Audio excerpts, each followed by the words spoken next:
The idea for building the studio, Yes. it came from inconveniences. We used to beg people to shoot in their spaces, and there's a place we shot before na tukafukuzwa because Timmy alivuta bangi. Yeah, Timmy alivuta bangi, so it didn't sit well with the establishment because most establishments they maintain a certain reputation. And as we are creative space. So for myself, I understood. I was like, Timmy amefanya hivi, so it's just content, whatever. But other people don't get that because they're not in content creation. Then also where we're shooting at Samaki now, we used to inconvenience them a lot because we would go shoot there. Unapata, like now, for example, today we are shooting tomorrow. We're shooting Osotsi tomorrow. And he's available only tomorrow. Now we have to call the restaurant and tell them, hey, Niaje, Nani is available on this day. Can we come? Then when I interact guests, Nini. So inconvenience. And I was like, okay, it would be better if we have our own space. Then also I've always just wanted to have like studios. Tyler Perry Studios. I want Hollywood style, Hollywood vibe, where now people creatives can just do things. Yeah. Inafika ile time na feel like you doubted. Kuna time ulifika ukaona like it's not coming to pass. Not really. I didn't doubt it. It just took longer than because even now there are things we still haven't finished doing here. The areas I'm like, I still want to change this like that. I want to build this set here. I'm looking at it, I'm like, it's too small for what I'd envisioned, but it's a good starting step. Um, Thinking it'll not happen, no, no. I normally try to be more positive than negative. So I knew it will happen. It's just that I thought it would happen in a month's time. Then it happened like 5 months' time. Because now we had more extra expenses, build this, do that. Yeah. And still on the studio, are we looking for a time in future where you're going to have live audiences? Yes, yes. So more sooner than later, sooner than you think. It's already in the works. We are thinking of a live audience because it gives more real-time reaction. Nowadays we depend on online reaction, but we're trying to find out that we can also have people sitting there, not just our staff and the guests who have come and their friends. Yeah. Are you so close to your employees? And how do you ensure that they're not crossing the line on them? It's tough. It's tough. It's a thin line between the boundaries and friendship. But I'm trying to be easy so that I don't want to just be their boss. I want to be their mentor. The only way you can be a mentor for someone is if you're close to them. They do something wrong, you hold them accountable, you tell them do better this way. After doing this one, try doing that one. So I'm really trying that. Some sometimes cross the line because mtu anaweza kuassume nyinyi maboys tu hivyo, mtu anaweza kuongelesha design nyingine ama atakujibu design huko zile za ni kama tumesahau kidogo. Yeah, but I'm trying. We are all trying. Yeah. Acha tuingie kwa Vurugu. First of all, congratulations. That was a big milestone. Asante. And tunataka kwanza kujua it's a new thing in Kenya. Yes. Yeah, boxing it's very new in Kenya. So your idea ilitoka wapi? Yeah. The idea for Vurugu came from an interview that I did for one of the fighters. So initially started online when I saw guys saying these people had a fight and they were paid 1,600. And I think that's when I reached out to Tumbili. I was like, call this guy, I want to interview him. And when he was coming, already I had an idea in mind. I'm like, I want to put another fight, put 1 million on it, and we see how it's gonna happen. And then I just took a life of its own. So initially you wanted to put that million from your pocket? Yes. I knew I'll put 1 million from myself or my close friends, and they just box, and we just give the winner 1 million. Then I was like, mwenye amepigwa pia tumpatie ka kitu sasa 300. Then kidogo I'm like, but now we need also professional boxers tuwapatie nini. That's how I ended up with 100 G's for the professional boxers, 50 for mwenye amepigwa hivyo and so on and so forth. And then Odi came with the car, then Abdi came with the other car, Amin came with the iPhone 17 Pro Max, and voila. Uko Kasarani Stadium, uko Arena, and the moment you saw people, the place is packed to capacity. What was turning in your mind? I had very serious anxiety attacks because before the event, I'd gone there at 9 a.m. to go check the setup, finalize on a few things, go back home and change. I go to the gate, it was already full in the morning. I'm like, yo, amuna shughuli. Then I got in like 2 hours time. I wanted to go change, nikaambiwa bosi hawezi pita kwa gate. Sasa ni crazy. And then at around 2 p.m. like this, some goons came. They were sent by someone. They started causing a bit of unrest. Wanataka kazi by force. And tushapanga wengine. You know, the best way of removing the goons from goonism is to give them a purpose. So we took a few of them like to apply a job. When reflector, we chunga area, chunga parking, gari sibiwe nini. Put them because they know each other. But now we had an overflow of them. There was a few other things that were not aligning properly, and it was serious. It was bad, man. I had very serious anxiety attacks before the event, and I told myself I'm not gonna leave. I'm not gonna change. And when it gets to 7 p.m. sharp, I'm gonna go upstairs and sit on the chair and watch. Whatever's gonna happen will happen. And it got to that time, and I went and I sat down, and everything happened, and it turned out beautifully. We understand that there's going to be another Vurugu season 2. And there were some complaints in the first one about the security, the goons, as you have said. Some phones were stolen, a camera, but it was recovered eventually. And what are you going to do better in the upcoming Vurugu? And if have you already started planning? Yes, we've already started planning since the 4th of July. It is not Vurugu, it's called the Ultimate Arena. Vurugu was the theme for this one. Because Majembe and Mbavu is Vurugu too. So this one we might have a different theme. We'll improve on security. We also see, you know, the best way to learn is from the mistakes. So we're going to improve on security and a few other things that we also saw in-house that need improvement. And also about the phones, that one happens in Kenya, not only in this, even when you at church, when we just have just some bad seeds who would always come, snatch a phone here, grab nini. So this time it's gonna be better. This time mtu mwenye anakuja pale kuiba bro. Wewe ndo andike will nyumbani, uache nyumbani then ukuje uibe. And after Majembe amewin the belt. So Mike ukasema next week you'll be taking those boxers to State House. Okay, what happened? We haven't gone to State House yet because, like I said, we are working in the schedule of the president. You know, the fight just happened and we can't just fix it. The president has to fix us in his schedule.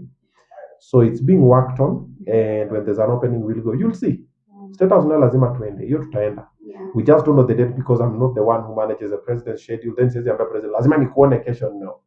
You have to work with appointment. You've seen him around. He's been going to wapi, kulikuwa na matanga, wakenda wapi, Isayako Kisii. So he had his schedule that they planned for like a month or so.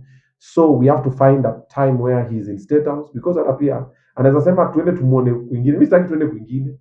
Tuende tumuone State House. So let's be patient. It shall come to pass.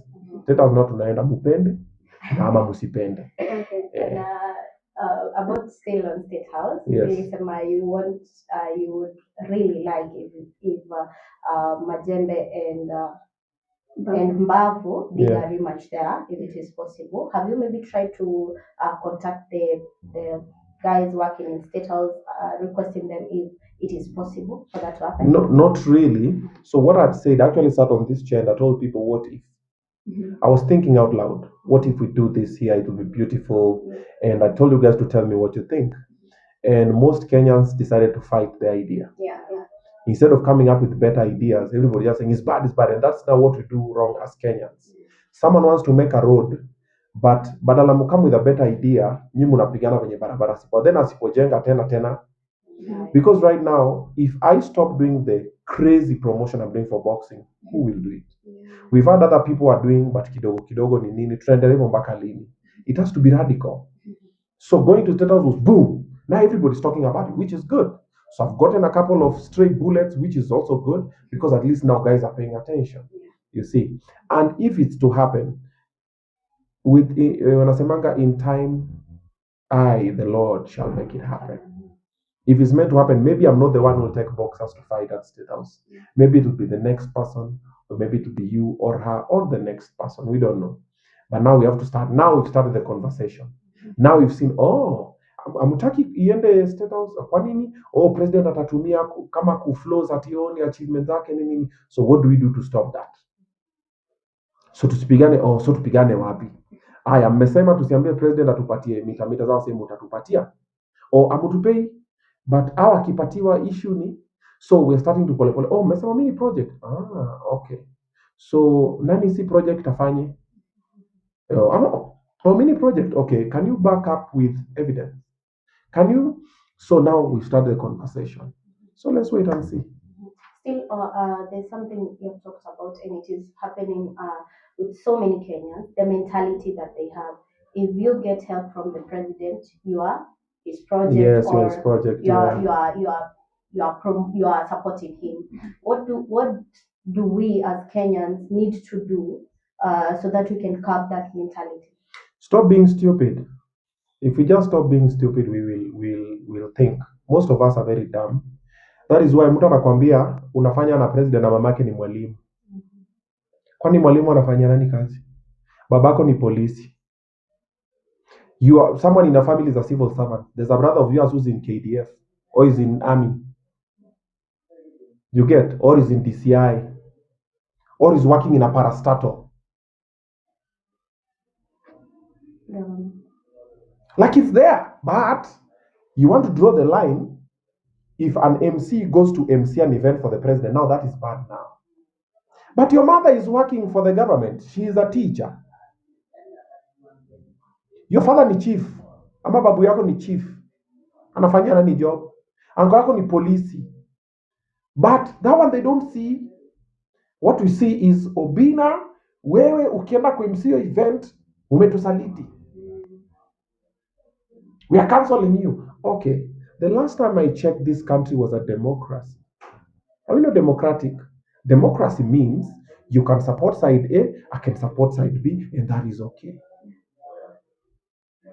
Kama ingekuwa ni ile time yenyewe you have to support this side, ndio tujue. Sasa hiyo tungesema okay. But where are we going? If you unasema uko kadi, mimi nimesema siko kadi. Why are you going to beat me? You've seen this story for the goons, ama goons wa kwanza Kisumu, sijui wapi. Wanapiga kina Osotsi. Why? Because crew ya Babu Owino and Osotsi and Sifuna, we've seen wakiendanga saa ingine kufanya campaigns zao, wanapigwa na polisi, tear gas inapigwa. Why are we doing that? Because they're not supporting the government. Is it a must they support the government? It's not a must. Today I'll sit down here and I'll say, me, I don't support the government because the president amefanya A, B, C, D. And you'll sit down and say, me, I support the president because amefanya E, F, G, H. It is okay. I don't need to hate you. Because remember, if you support the presidency, or you support the opposition, or you stay katikati, you support any side, we are all playing a role. Yeah.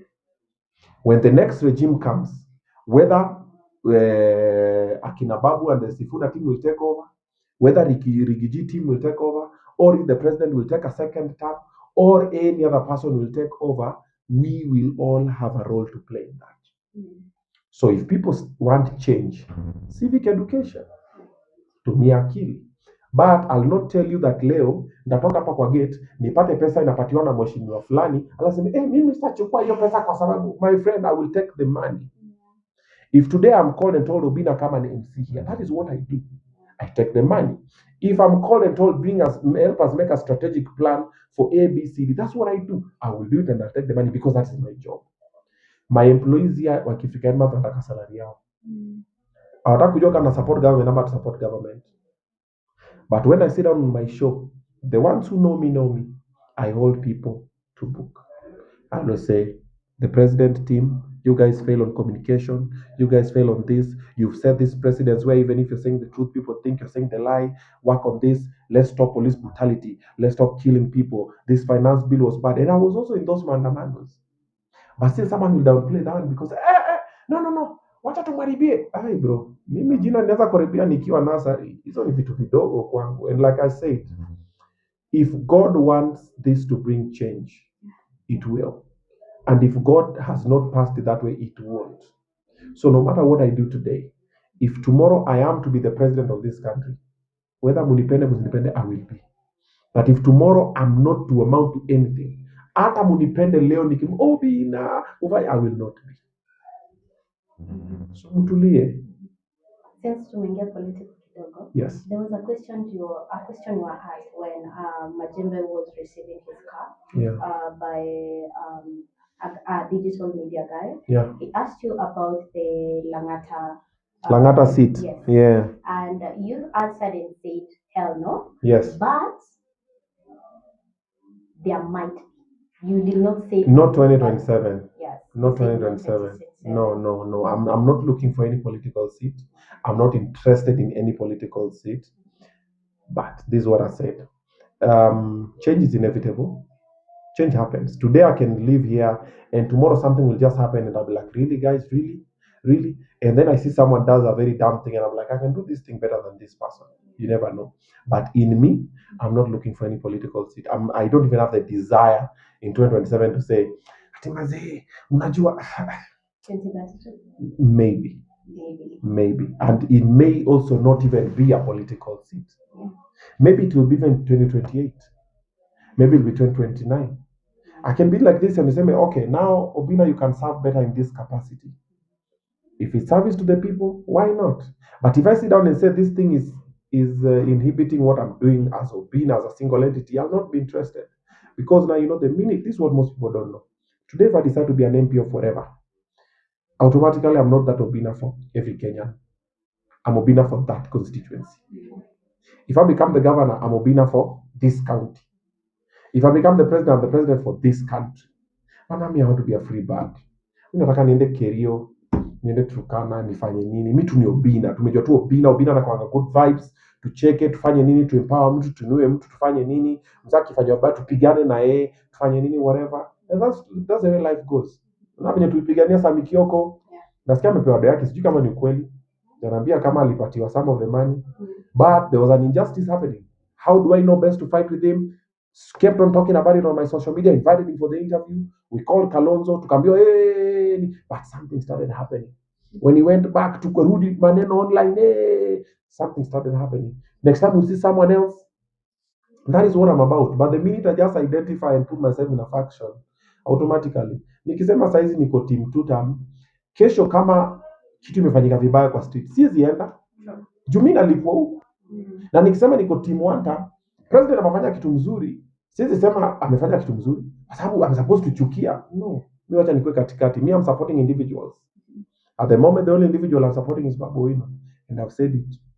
Babu kwa sababu when Babu says left is left, Babu akisema right. Why? I identify with the guy. I've seen what he's achieved. I've seen the way he has changed his life. I've seen the way he's trying to be better. He's trying to do better. I've seen what he's delivered to his people in his constituency. So if I'm to vote for any other person, Babu kwanza take, because I've seen what he can do. The rest ni hearsay. Ndafanya, ndatenga, ndafanya, no. Wacha tuone. Yeah. Okay. Acha tuingie sekta ya helping people. Okay. Najua you have experienced appreciation and disappointments. Yeah. Watu. And again you came back ukasema utaacha kusaidia watu. Why did you come back? I came back because it is who I am. I feel very fulfilled when I help people. I feel very guilty when I don't help people. So, quick story. There's a day I went to Rift Valley, the Great Rift Valley Lodge. So I'm over there for the weekend. Then the following day, so I'm leaving, and I'm driving on that road. So there's a road you go through until you get to Naivasha, to the junction, to the highway. Then now you can come back. So I'm going through the road for like about 10-15 minutes. Then I see 2 people. I see a woman and a man. Wamesimama hivi kwa stage. Kwa nangoja gari. Jua ni kali, naona nikawa wameka for a minute. Hiyo barabara magari mingi sana za public hazipiti. So nikaona wamesimama kwa jua nini, but my car was full and kuna space, so nikapita. So nikadrive, so I drove for like 10 minutes. But it was just in my head. I'm just like, hey, do something, man. You can't go back. Something just telling me. So nikapiga turn. So the guys in the car were like, hey, Rada. Yeah. I'm like, no, it's just something. So I drove back all the way, came back, nini. Then nika reverse, then nika park, then nikawaita. Sasa ni poa sana nini. I have some water here. So ona hapa nikaona niwapate tu hii inaweza washikilia kidogo kama room na ngoja nini. They didn't even know who I am, and I'm sure they don't still know who I am. Walikuwa nakaa wale wa village kabisa. And nikamwambia tu mimi naitwa Obinna and nice to meet you. Unaitwa nani? The lady said, the guy said, kaambia haya sawa. Mbaki vizuri. Then I drove off. Then the guys in the shop in the car were like, okay, uliona wase aje? But mimi niliwaona. But it was eating at me. Yeah. Then when I gave them, then I drove away, I was like, I just felt. So two things. Maybe they drank the water because it was still sealed though. Or there was so it also now comes down to their side, but I did my part. Yeah. Or maybe they really needed that money that I gave them. Because wakachinda sema we, yani from nowhere ametupatia tu pesa. Unajua wasewa huko village, 1,000 is a lot of money. You get. So someone is like, hey, ametupatia pesa. Hey, now I'm going to do A, B, C, D. And maybe that was their prayer point that morning. Leaving there, so maybe they're going to work. Or maybe they're going, because you check out of hotel like around 10 a.m. Around that time. So people are on a job or whatever. But I feel, so that is how I am. So I'll do a lot of nice random acts, beautiful random acts along the way. Some will not even post. And it makes me feel so fulfilled. I'm like, man, that was nice. Yeah. I'm like I always tell people, when I do good to you, I'm not doing it for you. I'm doing it for me. I feel accomplished. So that is why I came back. So we keep trying. And a couple of people appreciate, other people don't appreciate. But remember, I didn't do them for them. I did it for me. Yeah. And as we're talking about helping kidogo, we can just tuvuke kidogo kwa mental health kidogo. There was a video you posted of stupid boy some weeks ago saying somebody should check up on him. Yeah. And the same issue happened with Tiger. Yeah. You helped him and things did not turn out how you expected, or maybe you did. And what is really happening to the young guys like Tiger and Stupid Boy? You tried to help them, but it did not work out. What else can you do? We keep helping. I can't help everybody. And the ones you've seen me try to help is 2, 3, 4, 5 people. The others that you haven't seen, because the others are also private. Others are even in the media space. And not all mental health issues are the level of Stupid Boy or Tiger. Some are very subtle. Okay, some you'll not see, but you're like, this person is going through something. For example, at the moment, Mike Sonko is going through something. Guys might not have seen it, but I've seen it. But maybe he himself, he has not seen it. But there's something happening because I see videos of him online crying, worshiping, and everything. For a man in his level, his stature, you don't expect that. But he is also very passionate about mental health awareness. And he stood with me during Kimani Mbugua and the other lady from NTV. And he's been there for a minute. And he also came out and said one of his kids pia atakuanga mental health situations. And then Sonko is the type of guy who also, he cares a lot about people. And he absorbs a lot. And what I realized about such type of people is sometimes you struggle with things that are not yours. Sonko is always trying to help, like the story for the child. So you arudishe mtoto kwao, then akapata family, they don't even know how they'll take care of the child, but they're fighting for the child. Nini Sonko kuna mama tanga tu zile anapeleka anasaidia watu nini. He's supported so many, he's seen people die. He's been fought politically. He's been fought financially, emotionally. Maybe he's even being fought spiritually. We don't know. But he absorbs all of these things. And everybody who goes to Sonko, including myself, we don't go to help. We go for help. And the same thing I experienced with myself. Everybody who comes to me, they expect something. But sometimes I expect something. I just need a shoulder. I just need someone to sit and tell me, mkwaje, nini inakukula kichwa nini. But then also, having absorbed all of this and in the position where he is, he can't just fungukia people. He can't just confide in people. Because why would I confide in this person? Sometimes, most of the people that he meets are below him. So you can't confide in your subjects. So at the moment, Mheshimiwa Sonko might be going through something, but we don't know. Maybe he's gotten an awakening. Maybe it's midlife crisis. Maybe he's just received Jesus. Maybe, we don't know. But now when that happens as a society, because now his wife, his kids, his best friends, his business associates, and the rest. So the same thing also happens in the society. There's a boy you know somewhere, there's a girl you know somewhere, there's someone I know somewhere who's going through a situation. Now we help remotely. Pole pole. Sometimes people just need purpose. Sometimes people just need love. Sometimes people need whooping. Viboko tu makofi papa mbili kidogo aseme we kumbe nimekuwa na nini nini. So it depends.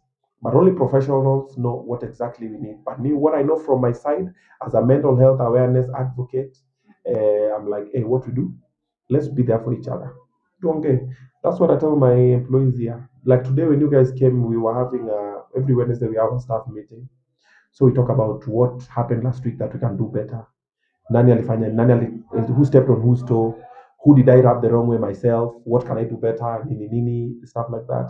And then we see nani ako na kashida, tunaweza saidia mahali hivyo hivyo. Yeah. There was supposed to be a mental health awareness walk. Yes. The second edition. Yes. Yeah. And it did not happen. Budgets. The first mental health awareness walk was very expensive, and I funded it out of pocket. So what normally happens when I have an amazing idea and people have not seen it, I fund it so you can see. So I bring, because if I just tell you nataka watu ende tao watembee because wanaume wana commit suicide sana, tutembee tu for men, nisema haje sasa. But now I do it, then you see them like, this is what you. But now when I want to do the second one, and then bado guys are, nini, si tumezoea, guys are still a bit skeptical because people don't take mental health seriously unless nizi vitu zingine. So bado napata some partners and sponsors are a bit kidogo, ama they want to come on board in kind. I love a free counseling session. I can come and work with you guys, but you need to pay for the space. We need to pay for the setup. We need to pay for the tracks. We need to do branding. That is all money. The artists who come to perform, they need to be paid some money. We need to pay for the permits. You see, at the moment, we have not gone to the point where the government, like now the president just says, anything to do with mental health, permits are free. NEMA, nini, mtu asilipishwe any permits. Na mapolisi wasitishe pesa. Because after you've done that, you still have to pay the police to give you guys security, walete land cruiser. And it's not easy. It's tough. So that's why the second one is yet to happen. But it will happen eventually. Pole pole too. Okay, umeshughulikia wengine sana, so how are you doing in that matter? My mental health is not in a good place because I'm dealing with a lot. You know, as a creative, I'm always immersing myself in work. So I'm trying to get space for myself, but your space is risky. It's hard. For example, today I was supposed to come to the office. We finish around 2. Then I go with my son for a drive. Then we go golfing. Now it's 4:35. We haven't done the drive. We haven't done golfing. So one will have to give way to the other one. Okay. So we haven't done that. This week I'm doing exams. Then I said I have a booking for a show in Kakamega on Friday. So I'll finish my exams. Then when I finish, I fly down in the evening. So my plan was we fly in, we do the show in Kakamega on Saturday during the day. I go see my mom, we chill home kidogo. Go see my grandparents. They get to pray for the new car, nini. Then on Saturday we can spend probably in Kisumu ama Ushago, and then on Sunday we drive back with the crew, so I don't fly back. However, there's another booking that I already had that had skipped my mind on Saturday evening. Then there's another booking that I have on Saturday daytime in Nairobi. So that means I fly down, I do the gig, I sleep for like an hour or two, come back to Kisumu, take the morning flight back, get home, change, go for the morning event, finish change, go for the evening event. Then on that Sunday, I also have 2 events. So you see, there's no time. Then on Monday, it's Obinna show live. So when you look at that schedule, I'm trying to create space for myself, but bado, yeah. And then if I don't do that, there's a few things that will not happen. You get? So something has to give. I'm really working on it. Like last week, there's a video I did and I told people, recommend a good Steam. It was recommended, but I didn't have time. I have not gone until today. So I'm trying. I'm really trying to see how I can create time and space for myself, but it's overwhelming. Then you come online, you mean well for people. I do this amazing thing for these fighters and every other supplier who did a job today, that day we easily employed over 500 different people to do different things. They went back home with something. And the fighters, there are some that their lives have changed. There are others whose also lives have changed because we've gotten the inspiration. Now we have an influx of fighters. Everybody's boxing, asking for a challenge. Kila msasa lazima nitaka boxing to a block. Now it's re-energized. It's a good thing. But there's someone who sits down and says, huyu mtu ni project nini, so let's fight this guy. So when you fight this guy and he stops doing this, will you do it? Like the people who still don't see that. So when you sit down, you're like, man, I don't even make my money from it. In fact, I've even gone for a loss in this thing. And you're just like today, I've just been sent, I was sent Kasarani. I've been sent a bill, a bill of the things that apparently got spoiled at the venue. I've been sent indoor arena damages during the boxing match. Obinna show TV. Metal scrap 5 feet by what 80,000. Aluminium staircase cover 2,016 pieces of them. That's 2,000. Exit sign gauge aluminium in 4,000, 16,000. High density polythene seat. So you what 51,000. Exit signage 16,000. Toilet flush door 6,000. Toilet holder 1,000. Bib trap 48,000. Pillar trap 8,000. Subtotal 258,000. VAT 41. Labor 77. Total 377,848. This is money that ninadaiwa that allegedly kuna vitu ziliharibika. But now when you look at this thing and you look at the way it's happening, someone will not see this. And you will not help me pay for this. If at all that is what has happened. You get? But unaangalia msea, yeah, unaongea tu. Unajua mzee, ameomoka. Even before the fight, they had said that I had taken the money for those guys when you buy now gari. The guys came and took their money here. We have money counter. Why did you buy this money counter? Because we are counting crazy money. Kwa sababu one by one ile hesabu napatia pesa yao. So when that happens, someone doesn't look at that. Wewe unaingia online, uko na data kidogo. Amefanya vibaya. Nini. Whatever. But where are we getting money for the next one? We have the next fight at 4th of July. I already have it in my head. I'm like, we're doing it here. I don't have a shilling for it. So if they don't fund it, someone doesn't fund it, I'll have to fund it. But why am I doing this? It's a sacrifice I'm making to build the hype towards this. But someone will not see that. Huyu jamaa bwana nini. So when a lot of these things happen, mentally they don't sit well with you. It's just that now for me, I'm a bit strong. I've been minimate to work wherever. I've been in the pigsty and back, and I'm used to it. But now for the next person who does something and they mean well for someone, now I'm a pig of it at mind their business. And then you find they're still stagnating in the same space. Yeah. So at the moment, I'm not 100%, but I will be, hopefully. Yeah, but I'm a bit stronger than the way I thought I was. Yeah. Mutaka kulia nini? Check out madem. Madem wako mutaka kunihag. Oh. Now this is what makes a man. So a man normally functions. Yeah, a man functions with pressure. If you don't have pressure as a man, pressure is good. It makes you get out of your comfort zone. If I would just be doing things and people are just like, oh my God, beautiful. No.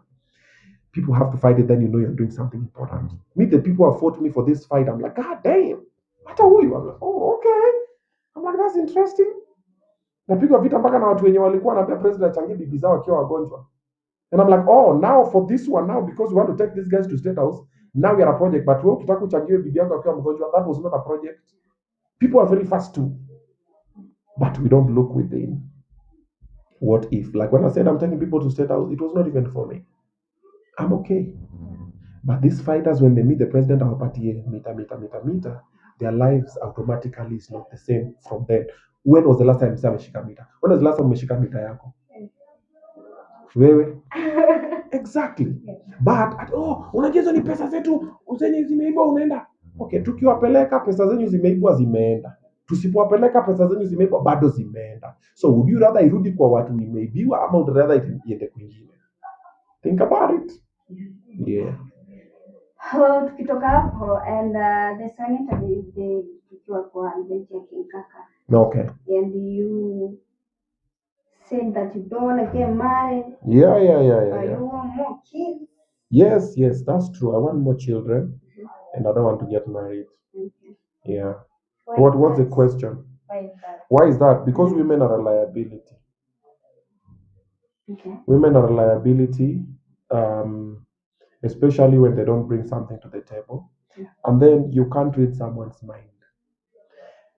People who mean well for you, you shook with them. And the ones who mean bad for you, they pretend like they mean well for you and you give them a chance and you trust them with everything, then they bleed you dry. Yeah. Over 50% of marriages end up in divorce. And you've never had any woman, when they're having a divorce, ask for their love back. They always ask for money. Yeah. So what does that mean? They're in business. Men are in love. When people go to fight for children custody, especially if you live together, the men normally fight for access to the child, and the woman normally fights to keep the child. Most women don't fight to keep the child for love of the child. They fight to keep the child for leverage or to hurt you. What does that show you? So I've been there before. I've never been married before, but I've lived with people twice or thrice. And how it ended, I discovered we have different agendas in this thing. And I was like, now the solution that we can have, because I love love. I love loving. I love taking care of people. I love empowering people. There's no woman I've been with that I've not empowered. None. All my exes, somehow, somewhere, I impacted their life positively, either financially, physically, emotionally. I'm not saying I'm perfect. I also have my faults along the way. And when we broke up, I looked at how things happened and the conclusions and the lines that were drawn on the sand. I was like, okay, kumbe you are here for this. And me, I was here for that. For example, I would assume today, if I'm to marry one of you, if we separate, I would say, si tuko hapa kwa hii nyumba, tuko na hii kiti na tuko na hii meza. Sio uchukue meza, mimi nichukue kiti. Ama jua unapendanga kukaa na una nini, weka kwa kiti, wacha mimi nichukue meza. Bana unapata yeye atasema, hapana, nachukua kila kitu. And I'm like, sasa ukichukua kila kitu, yes, it's true, I bought them, but see, we try, and then it just becomes violent. I'm like, okay. So once I've discovered that one, so right now I'm like, even if I'm to be in a relationship, mrembo akae kwake, mimi nikae kwangu. Even if I'm the one paying your rent, it is fine. Ndakuwa nalipa rent, nakuja, sleepover, nini. But kikiumana, hiyo nyumba uko nayo, baki nayo. Nakuachia in goodwill, in good faith. And if I'm to buy any other person, any other car right now, itakuwa in my name. You'll be driving, you can drive the Range, you can drive the LX, I can buy for you whatever, but it'll be in my name. The only day I'll put it in your name is if it's expendable. Like I'm willing to lose it. But if I'm not willing to lose it, that nonsense for, let's just put our names because we love each other. I fell for that trick before. That trick, I'm not falling for it again. Unajua, you want to feature your assets, don't put all your eggs in one basket. Wacha niweke kwa jina mama yangu. Yes, but ati niweke kwa jina yako because nimekupenda, trust me, I will love you and I will do anything for you. But trust, I mean, now my trust with women kidogo saizi. Me right now I expect disappointments. And even on the river for today, go and watch the river for today. I don't know when you guys are posting this. I spoke about the heartbreak that nimepatiwa last week. Another one, man. Trust too. How does heartbreak happen when you trust? If you don't trust, it's not a heartbreak because you expected it. But there are some people that you meet that you don't expect. You get. And then when it happens, you're like, yo, yani, Obinna. Like, that's the way it happens. You get shocked. Ni kama leo kama find out that kuna mtu nimepea mimba mahali na nikaruka hiyo mimba. Watu wanakuwa zile Obinna. No. And then upate is true. Actually nimeruka hiyo mimba. you'll be very disappointed. You'll get a heartbreak. You're like, man, Obinna, I didn't expect that from you. Exactly my point. So that's the way it happens. So napendea mtu huko, we can meet, we can do whatever, we can build a beautiful family nini, but remotely. Hata akikam kupata mtoi wangu later, maybe tutakuwa na separate house. Mtoi atakuwa na come kwenda the rest. She can come visit nini, but sleep over no nini. Alafu asinunue a single thing kwa hiyo nyumba. Don't buy food, don't buy tokens, don't buy any, hata watoto usinunulie anything. Mimi hiyo kitu sitaki. The way I used to take care of you guys, I used to feed you guys because we were pizza siku moja. If you want anything, ask me. Watoto wanataka, I'll send. Yes. If like in your lifetime, yeah, you have never met a good woman. I've met very good women. Yeah. But the good women are the ones that really broke my heart. Not because they're not good, but because something lacked from my end that they had to go and find it somewhere else. Or it was their character and I just didn't see it sooner. Or because I was trusted. Or because I gave them a reason to do that. You know, it's normally a two-way thing. I play a role. For example, like there's a lady who really broke my heart, and later I discovered, when I sat down with myself, I was like, what role did I play? I discovered that I said too much. Like she knew everything about me. She knew where I was, what I was doing. I was going through financial problems. I was going through emotional problems. I was going through whatever. So I confided in her so much. Baka for her, it's like she was more of a therapist to me. And most women don't like to see men like that. They assume we have our shit together. So for her, I didn't have my shit together. And she found another man who probably had his shit together. Because you do believe, okay, you don't believe, or maybe you will. She actually cheated on me with a married man. I was not married. And she was not married. And our kids knew each other. She had a kid, my kids, and we knew each other. And I loved her like crazy. And later when I found out the person that she did, I even called the guy and we started talking to the guy. I was like, hey, my guy, do you know this person is my person? And we spoke and the person started telling me, oh, you know that time when but I took a coma based. I mean, just tell me, I need to know me, because now the guy was also afraid for me to tell the wife. And the guy told me, there's this time that, oh, my mom is calling me. Sweetheart. Ni kama alikuwa nafikiri stapik kind of cut.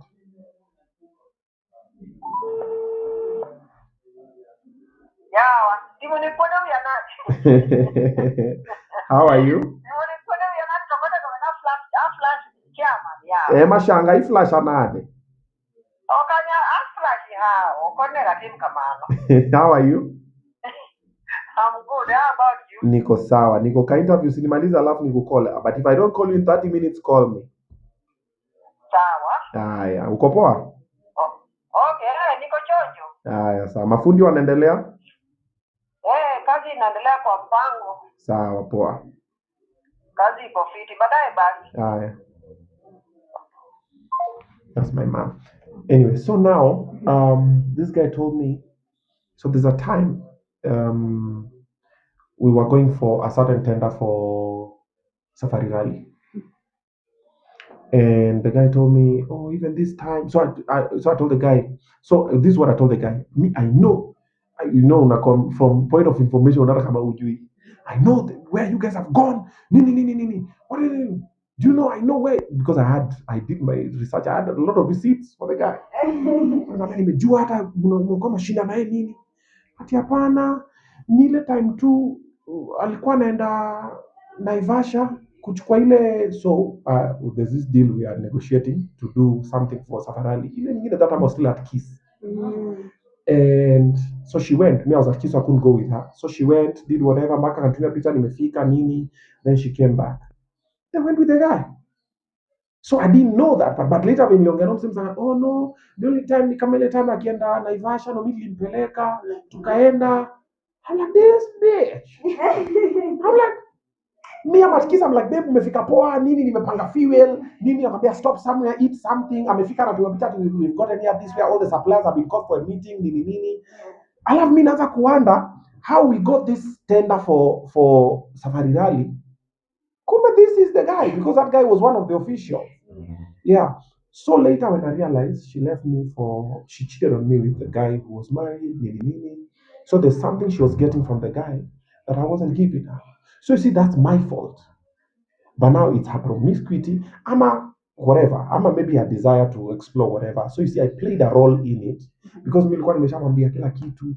Oh, niko na stress ya job. Oh, nini. So mimi alikuwa akinimit probably mimi nilikuwa tu ndo complain. But now you know what that does? Now it affects my other relationships. Because now when I'm in the next relationship, now I don't say shit. Are you okay? Yes. No, no, jam. No, no, no, no. Like I've said this thing a couple of times at nilisema kwa hii riba ya leo. Like this one, the way it happened also, I was plugging the phone on the charger and screen ikaji unlock. Nikaona, oh, leo haijalokiwa. Naoni mse mwenyewe all the time anakuwa tu amelock simu, but say bother nayo. Sema, oh, haijalokiwa. Then I said, click. Curiosity. Not curiosity really. I just wanted to do it. I was just like, let me just click. So I click WhatsApp and then I type a few keywords. Unaekanga keywords. Nimefika, I miss you, I love you, sex. Nikatu sex. Unaambia about the sex so sweet. Nini. So you always put those words. So I put, then I was like, oh shit.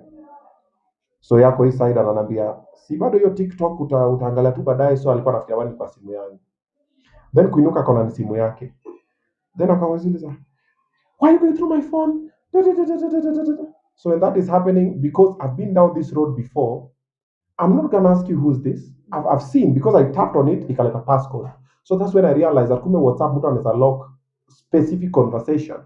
I didn't know from iPhone. You see. So and it's iPhone 17 Pro Max. So I tapped on it, kuna hiyo, so I can see the keyword kwa sentence, unaona hiyo chat venye imekam, but una tap inaleta passcode. You go back, ingine una open zingine zina open tu vizuri, hii una tap tena passcode. So unaanza, what are you doing on my phone? What did I do? I think she took the phone. So ako hapo nini, so I just got up, dressed pole pole, vaa viatu zangu nini, chukua my power bank pa. Nikatoka pole pole. We are not fighting. Why are we fighting?